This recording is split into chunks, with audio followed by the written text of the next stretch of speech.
കുവൈറ്റിൽ കെട്ടിടത്തിലുണ്ടായ തീപിടുത്തത്തിൽ മരിച്ച പെരിങ്ങോം വയക്കര പഞ്ചായത്തിലെ പാടിയൊട്ടുചാൽ വയക്കര സ്വദേശി കുത്തൂർ നിതിന്റെ വീട് രാജ്മോഹൻ ഉണ്ണിത്താൻ MP സന്ദർശിച്ചു. നിതിന്റെ പിതാവ് ലക്ഷ്മണനെയും സഹോദരൻ ജിതിനെയും MP ആശ്വസിപ്പിച്ചു. മരിച്ചവരുടെ കുടുംബാംഗങ്ങൾക്ക് 50 ലക്ഷം രൂപ വീതം നഷ്ടപരിഹാരം നൽകണമെന്നും അതിനായി കേന്ദ്ര സംസ്ഥാന സർക്കാരുകൾ മുൻകൈയെടുക്കണമെന്നും മാധ്യമപ്രവർത്തകരോട് സംസാരിക്കവേ MP പറഞ്ഞു. വിചാരിതമായി അപ്രതീക്ഷിതമായിട്ടാണ് കുവൈറ്റിൽ ഈ സ്ഫോടനമുണ്ടായതും 49 ഇന്ത്യക്കാർ മരിച്ചതും. ഇതിൽ നമുക്കറിയാം, കുവൈറ്റ് എന്ന് പറയുന്നത് കേരളത്തിൻ്റെ ഒരു ജില്ലയെന്നാണ് അറിയപ്പെടുന്നത്. കേരളത്തിൽ ഇപ്പോൾ 14 ജില്ലയുണ്ട്. കുവൈറ്റ് സ്ഥാപനത്തിൽ പണിയെടുക്കുന്ന ആളുകളാണ് ഏറ്റവും കൂടുതൽ മരിച്ചിട്ടുള്ളത്.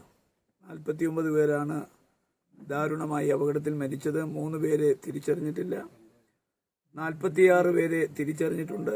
അതിൽ 24 പേർ മലയാളികളാണ്. ആ മലയാളികളിൽ 3 പേർ കാസർഗോഡ് ജില്ലക്കാരാണ്. ഒരാൾ വയക്കരയുള്ള ആള് നിതിൻ, രണ്ടാമത്തെ ആള് ചെർക്കളയിൽ, മൂന്നാമത്തെ ആള് തൃക്കരിപ്പൂരിൽ. മലയാളികൾ മാത്രമല്ല, ഇന്ത്യക്കാരുടെ മുഴുവൻ ദുഃഖം നമ്മുടെ ദുഃഖമാണ്. അതുകൊണ്ട് കേന്ദ്ര സംസ്ഥാന ഗവൺമെൻറ്റുകൾ പ്രവാസി മലയാളികൾ എന്ത് സഹായം വേണേലും ചെയ്യട്ടെ. അവർ ഏറ്റവും കുറഞ്ഞത് 50 ലക്ഷം രൂപയെങ്കിലും ഈ കുടുംബത്തിന് നഷ്ടപരിഹാരമായി കൊടുക്കണം.